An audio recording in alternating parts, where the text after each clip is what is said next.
few minutes ago, when Mike McDaniel was in here, who said that you're the angriest man on the planet when you throw an interception. Can you describe your emotions at that point and how you reel yourself in to get ready for the next series? Mm-hmm. I would say any quarterback in the league would probably get down on themselves the way I get down on myself when it comes to turnovers. Especially when your defense is playing well and you turn the ball over. None of us, try to do that. We don't ever want that to happen, but we do know it's a part of the game that we play.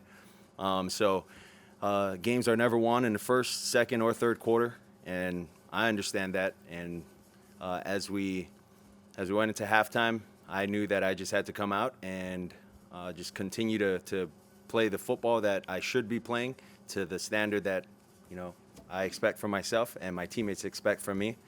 And we had to play those 2 quarters, clean. And there was still one mishap that got to continue to clean up. But outside of that, you just got to continue to play. The games aren't won after you throw an interception in the first or second quarter.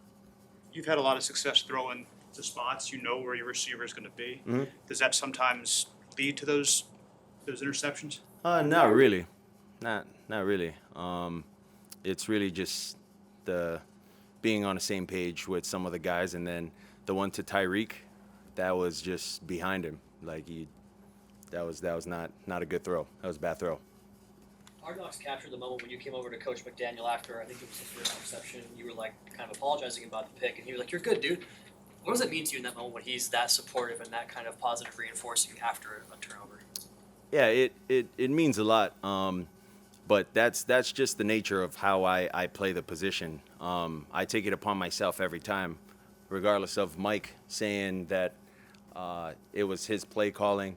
He entrusts me to go out there with whatever play that we have, and if it's not the right coverage that we want that play in, to get us out of it, throw the ball away, do something, but not throw a pick six in that situation. So I appreciate the trust that he continues to have in me, but that's something that I can't do.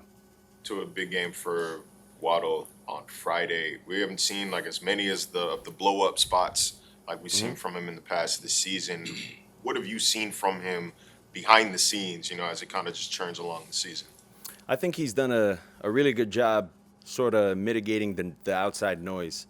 I do understand as a competitor, he wants to be in the mix with Reek of continuing to make plays for the team, and sometimes that, he does have big games, but it's, sort of minimized because of the production that Tyreek gives our offense. But I think, I think highly of Jaylen, and I mean, he's going to continue to do things that we need for him to do to help us win games down the stretch. And, this past game, you've seen it. I guess beyond the stats and beyond the numbers that people looking at the box score see, what does he do that doesn't show up on that sheet that helps you guys win week in and week out? Go watch what kind of player he is in the blocking game. Go watch what kind of player he is. Very physical. He's really and I really say this as a testament to him, obviously being the competitor he is, he doesn't really come up to me and tell me dude, throw me the ball, or he just understands when my op is here, I'm gonna make sure I make use of all of that. So it's not something where we're trying to put Jaylen to the side. Jaylen's in the mix. It's just as we run plays for him, the coverages just don't allow us, the throw for, the right look for Jaylen. But, he's continued to stick it in there, and, I think he's done a great job. To a run game question for you. Raheem is second in the league in rushing, and I believe you guys are 12th in rushing attempts after being 31st last season. How apparent or obvious is that to you as a quarterback? Well, it's apparent. We're getting a lot of points, down this stretch off of our runs. which definitely helps. Trying to control a game where you can run first down, second down, you can get third and manageable, and you can go from there. And then for us to be able to sustain drives while running the ball and not always passing, it allows us to go off our action game and things like that. But he's done a great job. It's also a testament to Butch and what he's done with our O-line in the run game and also in the pass game. Last year, this team was 8-3, now you're 8-3. How much better is this team compared to last year? What gives you confidence that the ending to this season is going to be so much better? Well, I don't think I can give you a spiel of what the future is going to look like for our team. Regardless of how we feel as players, we can feel good, about our record 8-3 going into this week and the home stretch.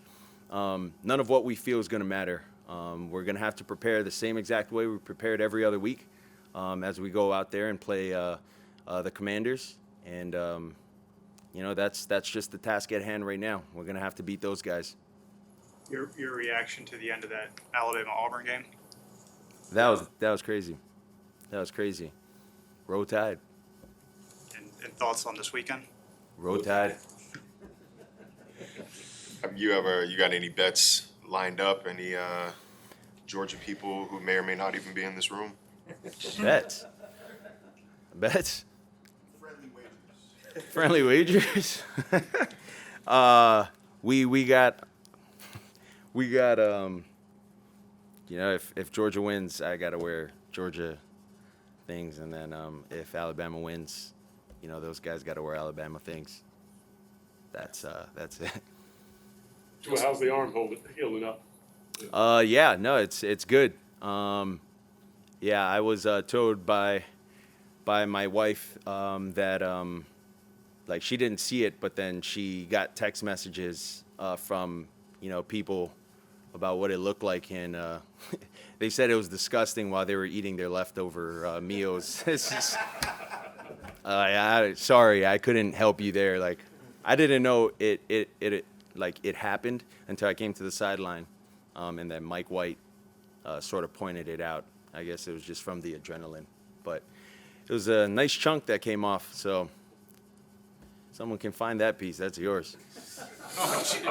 You needed stitches? Yeah, I got stitches. Yeah, it was. I think, like, the way it looked as they were stitching it, it looked very complex for them to put it back together. But I mean, it looks really good. You know how many stitches? It was a long time. I was laying down, so I don't know. Do you know if you're gonna have to get that retouched in the skin of your tattoo? Well, I think it'll be a great story for Ace when he grows up. I saved 3 people in the ocean, and I got bit by a shark. I mean, 500-pound shark. I killed it. Yeah, no, yeah. That's how fast I was in the water. Tua, what is your approach to kind of knowing when in the game to take a risk while also remembering, obviously it's important to protect the ball? That's a great question. I think a lot of it has to do with situational ball, understanding what we're trying to get done, what we're trying to accomplish. But then it also stresses the importance of the ball itself. Regardless of what we're trying to do, if we're trying to push the ball down the field, if it's not the exact look, live to see another down. Throwing the ball away, checking it down, whatever it may be, that's as long as we're ending the drive with a kick, that's what we'd like to do and not turn the ball over. So we should be better at that this upcoming week. What have you seen on tape from your former Bama teammates and Deron Payne and Jonathan Allen? Yeah, those guys, they make it tough up front with the things they do. I mean, they run their games, but also what they do playing either the 2-eye or 3-techs. I mean, what they do, they jet up the field. How we block that, it'll come down to I think different technique that we'd have to use. Especially the way they rush.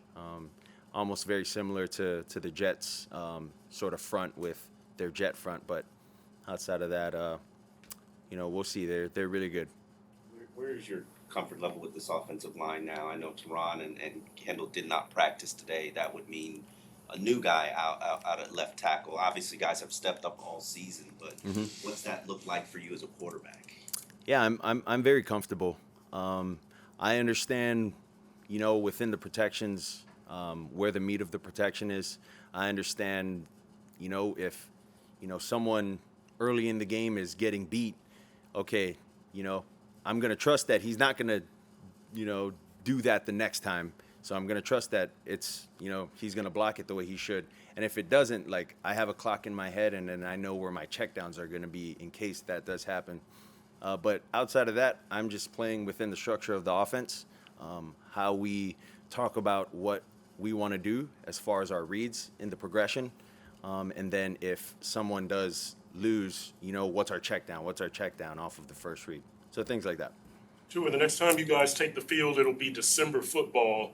What does that mean to you? What did you learn last year, or what have you learned in your career about December football? December football, I learned how to fall. So, yeah, this is where you make your money here.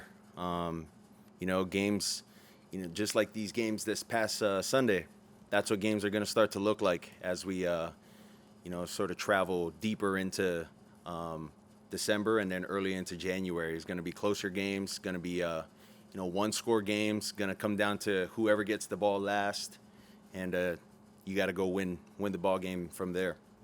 Kind of got the Talia fade. So you kind of got the old Talia fade when you used to. Yeah, well, my brother's hair is like, his hair is real long.